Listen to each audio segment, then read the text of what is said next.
Hi guys, good morning sa inyo, sa lahat ng mga nakakilala sa akin, sa lahat ng mga nag-subscribe na hindi naman dapat. Nais ko lang sabihin sa inyo na sakit man sabihin, pero kailangan ko lang tanggapin.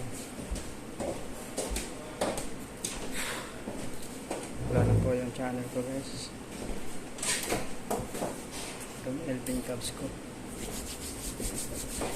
Masakit. Kahit sabihin natin hindi naman gaano sa kalaking channel, pero isipin mo guys, sobrang tagal, since 2017 nag-vlog na ako. Pero una sa lahat guys, matagal na talaga ako nagbablog. Since 2006 nag-upload na talaga ako sa YouTube, pero wala pang kita ng YouTube eh. Hindi pa sila wait lang guys, wala ko lang to. Tagal na ako nag-YouTube guys, since 2006 2005 kasi yung nabuo yung YouTube. I think 2005 or 2004, basta 1 year after naggumawa na ako ng channel. Kaso yung channel na yun, username pa lang yan dati, hindi siya totally na Gmail pa ng account. So ganito guys, ayun, dati nag-upload ako ng mga kahit anong mga video sa YouTube. Tapos yung mga sa kaklase ko, kasi high school ako noon nakita ko pag may mga video ako, ina-upload ko doon. Kahit yung mga kumakanta kami ng kaibigan ko, si Bro Kevin, kumakanta kami, ano pa yun, nandun, masa-search nyo pa yun guys, kahit masa-search nyo yung niya, yung Tangingot, yun yung pinakauna kong channel. Tapos sumunod naman yung mga Bensky Forever 143, Nebla Forever 143, and so on, at marami pa. So hanggang sa yun nga, hanggang sa bumalik ako sa kasi natigil yun kasi nga pati-pat ako ng tirahan. Kasi nga ako independent, sarili ko lang talaga ang binubuhay ko, kasi wala po kasi akong talagang tunay na kapatid. So huwag natin pag-usapan yan guys, sa magulang pag-usapan yan. So yun guys, pagtapos nun, after ilang years, doon ako sa trabaho naman ako. Doon ko naisipan na maraming mga vlogger na nag-upload. Ano yun guys, 2017. Pero ang layo, di ba guys? 2006. So ilang years yan? almost 15 years or ganun, di ba? Kasi 2006 plus 6 plus 10, 2016. O di plus 2006 7, 8, 9, 10, 11, 12, 13, 14, 15, 16. Mga ganyan guys, almost 11 years. So nakita ko yung mga vlogger, sumikat na sila at mga video nila, mga nagpapatawa lang, pero dami na nilang mga in-upload. Tapos nagbumonetize na sa YouTube, at doon ko naisipan na gumawa na ako ng bagong channel, kasi hindi ko na mabuksan yung mga old channel ko kasi nga lang siya, hindi siya connected sa Google. So gumawa ako nun, tapos yun, kung ano mga ina-upload ko rin. Tapos nag-edit, tapos yung mga trending, lalo na yung mga guys, yung mga entertainment sa TV, yung ko, ina-upload ko. So yun, pagkatapos nun, naitumulong sa akin paano kumita sa YouTube. Yun, yung first sahod ko, umabot ako ng 21k. So parang tuwa ko nun, kaya tinuloy ko hanggang sa nawala naman yung channel ko, kasi na-terminate yun kasi na-overstrike. Hindi ako nag-iingat kasi na-strike na siya, kasi may mga videos ako na mga hindi sa akin, kaya nasobrahan. Tapos pagtapos nun, iba na naman channel ko ginamit, so wala na naman. Second time na wala na naman siya. Mas pangatlo ulit mula nung 2017, pangatlo naman ngayon. Ito naman yung 2018 na siguro to, kasi Ngayon, almost 5 years na rin ako nitong channel na to. Pero, yun nga, sa to say, na-hack na siya kasi wala na po yung nandun pa rin naman, although nandun pa rin naman yung mga videos ko, hindi pa naman yan pinrivate or dinelete.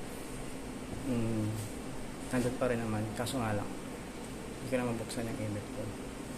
So yun nga, kasagsagan ng pandemic, kumikita rin ako ng YouTube na to. So kasi uso pa yung mga share to share views, yung mga ganyan, basta may mga like yung mga ibang small YouTuber. Ngayon sumasali ako doon. Kahit pa paano kumikita rin naman. Yun, hanggang sa marami na ako na-upload na videos dito, almost 1K na nga, 1K na nga mahigit. So yun nga, sobrang hindi naman sa sobrang depressed, pero siyempre na tatamaan pa rin ako, masakit pa rin yung dibdib ko kasi nga kahit maliit lang tayo na YouTube, pero isipin mo guys, matagal mo nang kasama yung channel mo, tapos sa isang idlap lang yung gabi na yun may biglang pumalit sa YouTube mo o sa Gmail account mo. Bago lang yun, mga 2 hours ago lang guys, pagtingin ko 2 hours ago left, you change your password na. Kaya yun, burido na akong utak ko, hindi na ako makatulog hanggang umaga, kaya puyat na ako nun. Bago lang yun guys, April 12 lang yun this year. So yun, hindi ko na talaga mabuksan kahit anong recover ko, pinalitan na lahat ng mga information. So wala na akong magawa. So kahapon lang, 2014, April 14, nag-search ako sa mga YouTube kung anong pangalan ng hack na yun, kung anong pangalan ng system na ginamit na pang-hacking. May nakita ko na mga seasonal daw, parang seasonal packaging, parang pang ganon, hijacking. So yun, nakita ko yung mga ibang mga vlogger na dati naka-experience, lalo na yung mga malaking vlogger, sila Sainab, sila si Madam Hilay, lahat ng mga kahit sino, si Sweet Notes, marami pang iba. Kahit tinignan ko, napahanga sila sa isang lalaki na gumagawa na na-recover ilang oras lang, na-recover niya na kahit napalit na lahat ng mga account, kasi nga yung mga na-experience nila, parang yung mga videos nila pinrivate or naka-unlisted, tapos pin-upload na ng mga iba-ibang video katulad ng crypto. So yun, nagsabapakasakali ako, chinat ko yung lalaki na yun. So ngayon nag-reply naman, so hindi ko lang sure kung talagang makakaya niya pa, kasi nga napalitan na nga lahat ng information. So kahit yung kahit yung backup email ko, yung recovery email ko, wala na rin, kahit number, lahat, kasi ang pinalit yung passkey, yung USB na hindi ko alam kung sobrang talino pa talaga yung hacking na yun. So iniisip ko, bakit ako pa yung inahack niya, samantalang ang dami-daming mga vlogger na malalaki, dapat yun na lang sana ang niya, kaysa mga kapiranggot ng YouTuber, small YouTuber. Wala siyang mapapala kasi, diba? Real talk lang yun guys, hindi ko naman sinasabi na yung mga malaking YouTube yun talaga yung gawin niya. Sana iniisip na lang niya na talagang pinaghirapan kasi yung mga ganung bagay. So yun nga guys, sobrang mga nakarang araw hindi ako makatrabaho na maayos kasi iniisip ko pa rin yung channel kahit hanggang ngayon. So nag-hoping pa rin ako na makakasama ko pa rin yung channel ko in the end of the day. Sana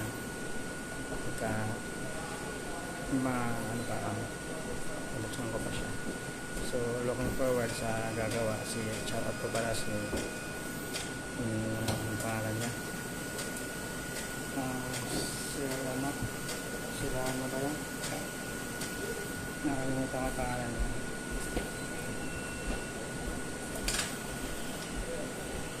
Yun nga guys, yun, kasi shout out ko na lang kasi medyo basta magaling yun guys, natuwala naman ako sa ano sa ito. So thank you, nandito na muna at susunod update ko na lang kayo kung anong mangyari. Thank you guys, I love you all. Good luck. Good luck po, good luck.